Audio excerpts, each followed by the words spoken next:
Hello, in front of me I've got XIAOMI Redmi A1. In this video I'll show you how to enter recycle bin.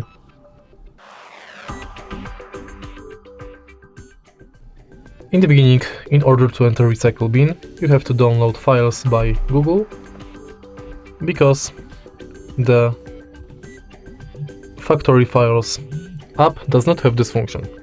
So let's search for Files, install it. Now open the app,